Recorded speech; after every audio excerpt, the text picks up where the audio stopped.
फिर self awareness में बात आती है इंप्रूविंग कम्युनिकेशन की। कई बार हम जब खुद के बारे में बेहतर तरीके से नहीं जानते हैं तो ढंग से अपनी बात रख भी नहीं पाते हैं। तो खुद को बेहतर तरीके से जानना, सेल्फ अवेयरनेस, इसलिए भी अति आवश्यक है कि हम ढंग से कम्युनिकेट कर पाए। और इसकी एक रिवर्स साइकिल भी है। आप समझते हैं दुनिया गोल है, तो उल्टा भी है कि अगर आप बेहतर तरीके से कम्युनिकेट करते हैं, दूसरे लोगों से बात करते हैं, तो लोग आपको समझ पाते हैं, और जब वो आपको समझ पाते हैं तो वो आपको सही प्रतिक्रिया दे पाते हैं। तो इस बेहतर कम्युनिकेशन, संचार में जो सुधार की जितनी भी गुंजाइश है, वो करते हुए आप खुद को और बेहतर तरीके से जान पाते हैं। तो समझिएगा इस बात को। एक चीज होती है, इसको बोलते हैं एम्पैथी, सहानुभूति। अपनी भावनाओं को समझना दूसरों की भावनाओं को समझने में मदद करता है। समझे? मैंने आपको पहले ही कहा था, जो खुद को ही नहीं समझता वो दूसरों को कैसे समझेगा। और जबकि आमतौर पर ऐसा होता है, लोग दूसरों को ज्यादा समझने का प्रयास करते हैं, खुद को इतनी प्राथमिकता ही नहीं देते। अपने आप को भी प्रायोरिटी पे रखिए। और ये स्वार्थी होना बिल्कुल भी नहीं है। और अगर इसे कोई स्वार्थी होना कहे तो ठीक है, इतना बहुत, थोड़ा बहुत स्वार्थी हो जाना भी मुझे नहीं लगता कोई बुराई है। इतना सा सेल्फिश होना उचित है, जहां कम से कम आप अपनी भावनाओं का सम्मान करें और उन्हें समझें, और तभी आप दूसरों को बेहतर समझ पाएंगे। आपके अंदर सहानुभूति और सामाजिक संपर्क जो आपका होता है, जो सोशल इंटरेक्शन आपका होता है, उसमें सुधार तभी हो सकता है जब आप खुद को बेहतर तरीके से समझते हो। दूसरों को भी आप तभी समझ पाएंगे और आप इसी तरीके से बेहतर कम्युनिकेटर बन पाएंगे। और जो बेहतर कम्युनिकेशन है वही आपको फिर से खुद को और दूसरों को समझने में मदद करता है। सेल्फ अवेयरनेस में हम बात कर रहे हैं क्लैरिटी की। जब कभी भी कम्युनिकेशन हो तो स्पष्टता कम्युनिकेशन में होना अति आवश्यक है। आपके अंदर बहुत सारा स्ट्रेस, तनाव पैदा कर देता है जब आप कोई बात को स्पष्ट तौर पे किसी को कह नहीं पाते। आप खुद ही सोचिए, अगर किसी ने आपको कुछ कहा और आप ही स्पष्ट तौर पे समझ ना पाए तो भी आपको कंफ्यूजन रहेगा, भ्रम पैदा होगा। और अगर आप किसी को कुछ कहना चाह रहे हैं पर आपको सही शब्द नहीं मिल रहे, सही भावनाएं नहीं मिल रही, सही तरीके से अभिव्यक्त नहीं कर पा रहे, एक्सप्रेस नहीं कर पा रहे खुद को, तो ऐसी स्थिति में भी आपको वो आपकी बात ढंग से आगे तक जाएगी नहीं, मैसेज सही ढंग से डिलीवर नहीं होगा और आपका तनाव बढ़ेगा, आपकी बात खराब हो जाएगी। तो कोशिश करिए जब भी अपने विचारों को, अपनी भावनाओं को आप समझें तो अधिक स्पष्ट तरीके से समझें, तभी आपका बेहतर संचार हो पाएगा। जो भी आप अपनी बात भी रख रहे हैं, भावनाओं को एक्सप्रेस कर रहे हैं, स्पष्ट तरीके से रखिए। एनहांसिंग रिलेशनशिप्स, रिश्तों को बेहतर बनाना। क्यों बनाते हैं रिश्तों को बेहतर? इससे हमें स्ट्रेंथ मिलती है। हमारे रिश्ते ही हमारी स्ट्रेंथ है। हमारे रिश्ते कभी कभी हमें जीवन में पीछे भी ले जाते हैं, जब वो हमारी स्ट्रेंथ बनने की जगह हमारी कमजोरी बन जाते हैं, जब वो हमें डीमोटिवेट करते हैं, मतलब प्रेरणा न देने की जगह हमारे से हमारी स्व प्रेरणा छीन लेते हैं। तो हमें हमेशा कोशिश करनी चाहिए कि हमारे जो भी रिश्ते हैं, जो हमारे आसपास के लोग हैं, उनसे हम हमारे रिलेशन को बेहतर बनाएं। जब आप किसी भी कॉन्फ्लिक्ट रेजोल्यूशन की बात करते हैं, संघर्ष के समाधान की बात करते हैं, तो जो आत्म जागरूकता है, खुद के बारे में पता होना, इसी से जब आप खुद के बारे में बेहतर जानते हैं तभी कहीं जाकर आपको कॉन्फ्लिक्ट रेजोल्यूशन भी समझ में आता है। क्योंकि होता है ना, हम कभी कभी दूसरे की स्थिति समझने के लिए खुद को उसकी जगह रख के देखते हैं और वैसी स्थिति में आप क्या करते ये जानने की कोशिश करते हैं। लेकिन इसके लिए आपको यह पता होना चाहिए ना कि किस स्थिति, किस परिस्थिति में आपका व्यवहार कैसा होता है। समझे आप मेरी बात को? स्थिति परिस्थिति के अनुसार अगर आपको अपनी भावनाएं, अपने व्यवहार के बारे में पता है, तभी तो आप सामने वाले की जगह खुद को रखकर देख पाएंगे और तभी आप बेहतर कम्युनिकेट कर पाएंगे। आप अच्छे रिलेशंस, हेल्दी रिलेशन, स्वस्थ जिनको संबंध कहते हैं, वो बना पाएंगे। रचनात्मक तरीके से आप प्रॉब्लम्स का सॉल्यूशन कर पाएंगे, बेहतर रिलेशन बना पाएंगे, क्रिएटिव सॉल्यूशंस आपको मिलने लगेंगे और फिर लोग आपको पसंद करेंगे और आपके रिश्ते पहले से कहीं बेहतर हो जाएंगे। जहां बात चल रही है सेल्फ अवेयरनेस की, तो ट्रस्ट बिल्डिंग, विश्वास का निर्माण होना अति आवश्यक है। तो आपके पास जितनी भी बातें हैं, जो भी कम्युनिकेशन है, जो भी भावनाएं हैं, इनमें एक सुसंगतता होनी अति आवश्यकता है। मतलब इसमें कंसिस्टेंसी होनी चाहिए, जो आपके दूसरों के साथ विश्वास को बनाता है, बढ़ाता है। आपकी बात प्रामाणिक होनी चाहिए, ऑथेंटिक होनी चाहिए। अगर आप लोगों से झूठ बोलेंगे, उन्हें गोलमोल बातें बताएंगे, आधी अधूरी सुनी सुनाई बातें अगर आप लोगों से करेंगे, तो जब आपकी बात को वो परखेंगे कहीं पे और उसे गलत पाएंगे, तो आपके साथ उनका रिलेशन मजबूत होने की जगह कमजोर होगा, उनका विश्वास आपके ऊपर कम होगा।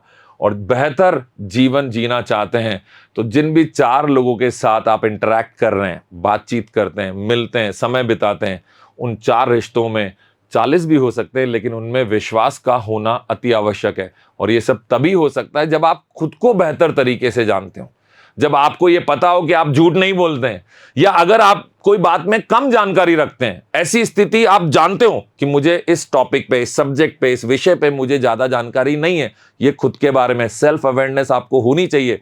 और इसी कारण से मैं जब बात होगी तो कम बोलूंगा, सुनूंगा, ज्यादा चुप रहूंगा। अगर आप ये कर पाए तो आप देखिए, आप लोग आप पे विश्वास करेंगे, वो ये समझ जाएंगे कि भले आपको इस विषय पे ज्ञान नहीं है, पर आप फालतू बात नहीं करते हैं, गलत बात नहीं करते हैं, भ्रमित नहीं करते हैं लोगों को। विश्वास बढ़ेगा कि नहीं? तो कोशिश करिए कि आप बेहतर तरीके से खुद को जानते रहें, ताकि आपके रिश्ते भी अच्छे हों, लोग आप पर विश्वास भी करें। प्रमोटिंग पर्सनल ग्रोथ, ये मैं इस पे बड़ा विश्वास करता हूं। अपने व्यक्तिगत विकास को आपको हमेशा बढ़ावा देना चाहिए, आपकी प्राथमिकता होनी चाहिए व्यक्तिगत विकास। निरंतर सीखिए। कब पॉसिबल है ये? जब आप लगातार कॉन्टिन्यूअस लर्निंग करें। अगर मैं ये मान लूं कि जितना भी मैंने आज तक सीखा, इस उम्र तक जो भी मुझे ज्ञान प्राप्त हुआ, ये सर्वश्रेष्ठ है, इससे बेहतर कुछ नहीं है, तो इसका मतलब अब आगे जीवन में मेरी तरक्की रुक गई, मेरी जो प्रगति थी वो रुक गई, क्योंकि मैंने खुद को सर्वश्रेष्ठ मान लिया और इससे जितना मुझे मिलना था वो मुझे मिल रहा है। अगर मैं निरंतर सीखता रहूंगा तो फिर मेरे आगे प्रगति करने के रास्ते भी खुलते चले जाएंगे, वो प्रशस्त हो जाएंगे सारे मार्ग। तो प्रतिक्रिया के लिए हमेशा खुले रहिए, फीडबैक के लिए हमेशा खुले रहिए। लोग आपको फीडबैक देंगे, कभी नेगेटिव भी देंगे, नकारात्मक भी प्रतिक्रिया आएगी, स्वीकारिए उसको, उस पर आत्मचिंतन करिए, गहरा मंथन करिए, सोचिए क्या ये बात सही है। कॉन्फिडेंस मत गिरने दीजिए, लेकिन सोचिए, लॉजिकली सोचिए, उसके हर पहलू पे गहराई से सोचिए कि किसी ने ये बात कही है, क्या ये बात सही है? अगर सही है तो मुझे सुधार लेनी चाहिए। किसी की कही हर बात पर भी आप इतनी गहराई से अपने आप के ऊपर मत लीजिए कि आपको हर कही भी बात सही लगे, आप हमेशा खुद को गलत पाएं। कभी कभी जीवन में नेगेटिव लोग आ जाते हैं, लेकिन आत्म मंथन करने से आपको ये क्लैरिटी आती है, स्पष्टता आती है कि कही गई बात अमुक व्यक्ति के द्वारा, उसकी ऑथेंटिसिटी भी तो पता होना चाहिए, उससे हमारा संबंध कैसा है, वो हमारे बारे में क्या सोचता है, हमारे भले के लिए सोचता है कि नहीं, उस अमुक व्यक्ति के द्वारा जो भी बात कही गई है उसको कितनी गहराई से लेना है, यह आपको पता होना चाहिए। आपके विकास के लिए और आपकी मानसिकता को बढ़ावा देने के लिए आत्म जागरूकता का होना अति आवश्यक है। उसका उपयोग करके ही आप आगे बढ़ सकते हैं और लगातार नई चीजें सीख सकते हैं। बात आती है अडेप्टेबिलिटी की, जिसको बोलते हैं अनुकूलनशीलता। अब ये तो तय है कि हर वक्त हर जगह हम सही नहीं होंगे, कुछ जगह पे सामने वाले की बात भी सही निकल कर आएगी। ऐसी परिस्थितियों में जब आपको पता चल जाए कि आपको बदलाव की आवश्यकता है, तो आपके अंदर बदलाव करने की क्षमता, इच्छा होनी चाहिए। क्षमता भी होनी चाहिए और इच्छा भी होनी चाहिए, वो समझ भी होनी चाहिए। तो ये जानना कि आप परिवर्तन पर कैसे प्रतिक्रिया करते हैं और कितना लचीलापन, अडेप्टेबिलिटी आपके अंदर है।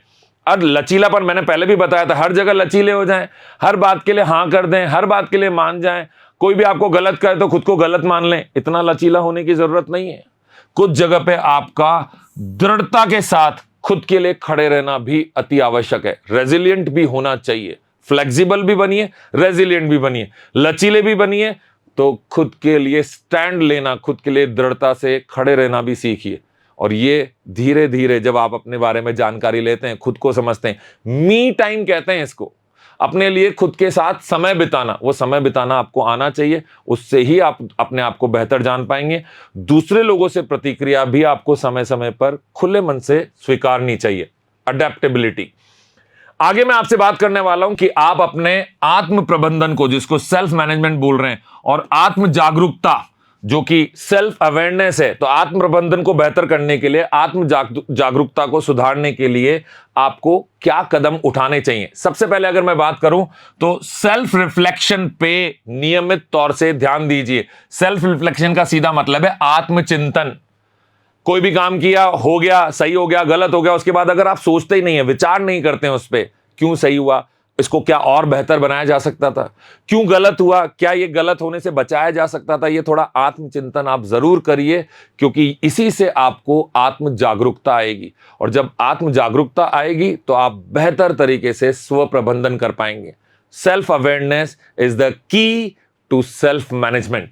अपनी भावनाओं, विचारों और व्यवहारों को ट्रैक करने के लिए एक जर्नल रखें, लिखने की कोशिश करिए। आपको लगता है कि आप इतना नहीं लिख सकते हैं, या आप कहीं लिखेंगे कहीं दूसरे लोग पढ़ लें, तो कुछ पॉइंटर्स में लिखिए। रोज की एक छोटी सी डायरी बनाइए, जिससे आप अपनी भावनाओं को, अपने विचारों को, और उनके अनुसार जो आपके व्यवहार होते हैं, जो भी आपका कहते हैं ना कि आपका एक बातचीत करने का तरीका, आपका अपनी प्रतिक्रिया देने का तरीका, आपका खुश होने या उदास होने का जो एक मूल भाव है, वो कब आता है, जब आप अपनी भावनाओं और विचारों को समझ पाते हैं, उन्हीं के अनुसार आपका व्यवहार होता है। तो इसे ट्रैक करने की कोशिश करिए, इस पर नजर रखिए, इसको समझने का प्रयास करिए। सेल्फ रिफ्लेक्शन बोलेंगे इसको।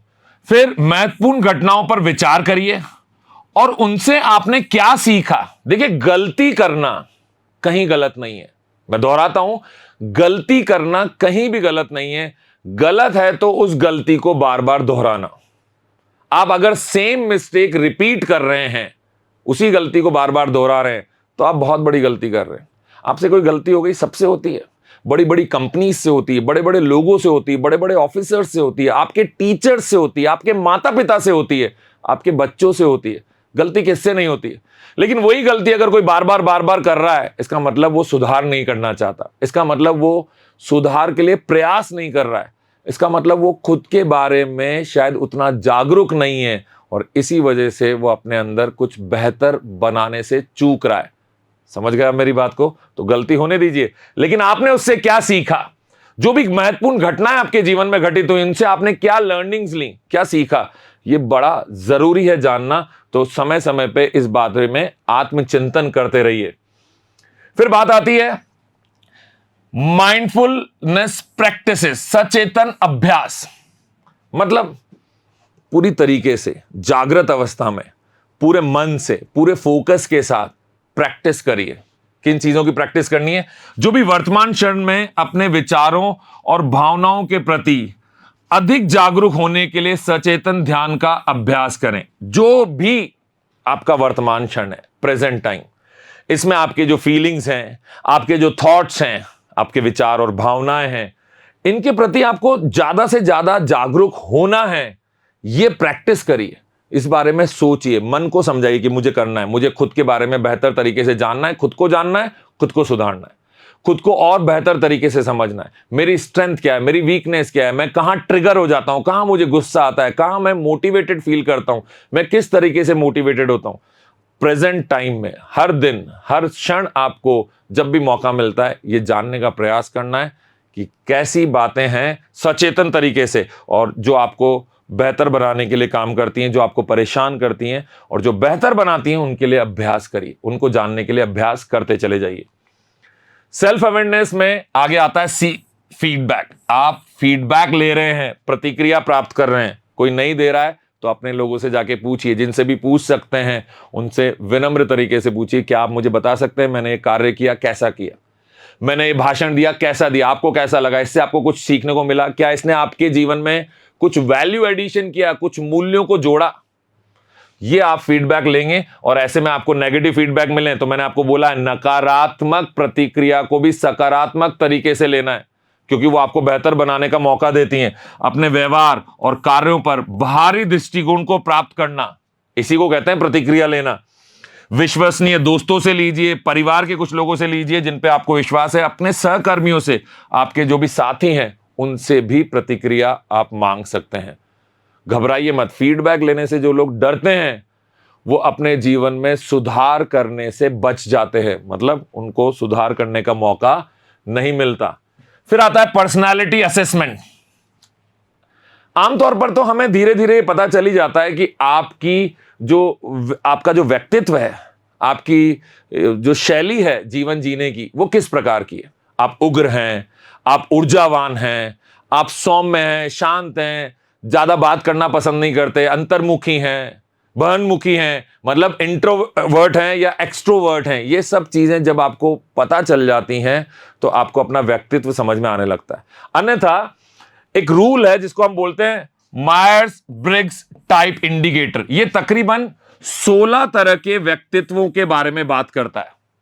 ये कॉम्बिनेशन है अलग अलग तरह के व्यक्तित्व का। जैसे मेरे व्यक्तित्व की अगर बात करें तो मैं एक्सट्रोवर्ट हूं, मैं खुलकर बात कर सकता हूं, मुझे किसी से, मैं निर्भीक हूं, मुझे किसी से डर नहीं लगता, लेकिन मैं किसी को परेशान करने से या उसको हर्ट करने से, मतलब मेरी वजह से किसी को चोट पहुंचे, किसी को दुख पहुंचे, इस बात से घबराता हूं।